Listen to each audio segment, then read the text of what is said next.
It's alright yan. So maganda nga po yun. So 8 days na simula nung dumating sa atin si Pablo. And ngayon, ang unang idadagdag natin para sa kanya ay yung accessories na kailangan natin every time na babiyahe tayo. So meron na akong dalawa. So mga malilit lang to, mga minor lang to, pero para sa akin importante. Kaya ngayon, i-unbox na natin to, unpack natin, and then ilagay na natin kay Pablo. Okay? So medyo makulimlim pero okay lang yan. Kakabit natin. Hindi na tayo mababasa dahil may bubong na si Pablo. Alright. So buksan na muna natin to and then ikabit natin. Tapos testingin natin kung okay ba. Alright. So let's go.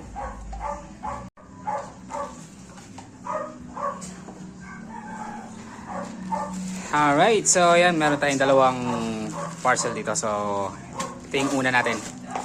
Tanggalin natin to. Buksan muna natin. Buksan muna. Kumitin mo yan. Yeah! To the rescue, si Bunsoy. Okay, so ito ay isang charger. Yung cigarette type na charger. Kasi ganun yung pinaka ni Pablo. Yun yung abang niya. So meron siyang anim. Meron siyang 6 na port. Yan, zero yan. Tapos meron siyang built-in na voltmeter. Okay, so ito yung una. And then pangalawa, ito, bubuksan din natin. Nak, buksan mo ito, Nak. Dali. Okay, so bunso, buksan mo. Then kakabit natin yan. Pangalawa pala sa bunso. Nak, ito hindi pa tapos, meron pa. Kaya hindi mawa ka ni Papa, isang camera lang. Isang kamay lang. Yan, so kunin mo yung gunting, kunin natin to.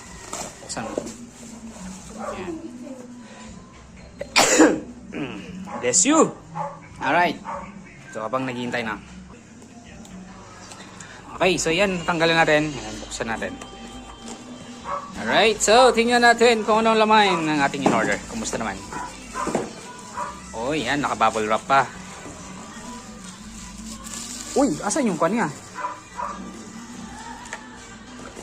Ayun, okay. So yung suction cup niya. Eto. Alright, so isa kasi itong rear view mirror. So medyo malikabok pa, madumi pa. Para at least pag makikita natin yung salamin. Yan. So lalagay natin to sa salamin ni Pablo. Yan, para nakikita natin yung pasahero natin. At syempre, yung mga nasa likod. Alright, so yan. Linisin muna natin, then punta tayo kay Pablo. So alright yan, so nasa loob na tayo ni Pablo. So ito na yung ating charger. Yan. Tatagay natin dito. Ito kasi yung kanyang para sa charger. Ayan. Ilalagay lang natin to. Susuk-suk lang natin to. Pagkanta. Oops. Ayan. May yan pa?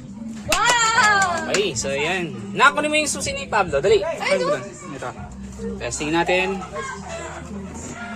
Ilaw. Alright, so yan, gumana na. So may ilaw na, may charger siya. So meron siyang 4 na port. Kunin mo yung cable, na. Kunin mo yung cable kung gagana. Testing natin. Doon yung charger ng charger, yung cable ng charger. Ayan. So tingnan natin, susubukan natin siya kung gagana. Okay. And then tapos ito, dito natin ilalagay yung rear view mirror natin. Yan, dito. Nakapit natin yan para at least nakikita natin yung likuran, di ba? Para nakikita natin. Yun. Ayan muna.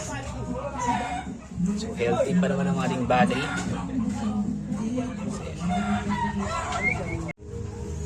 Alright, and so okay na yung charger natin. Nagpwesto na. Okay na rin, gumagana na rin. And sad to say, yung ating rear view dumikit si glass. Dumikit dito. Pero dumikit siya dito sa may kuha natin. Yan. Diyan siya. Ayan. Kita na natin yung pasahero. Yan. Diba? Okay na yan sa initial upgrade. And then soon maglalagay tayo ng fan. Electric fan. Dito sa likod. Lalagay natin yan. Okay? Ano pa? Dumikit pa sa taas. Ayan.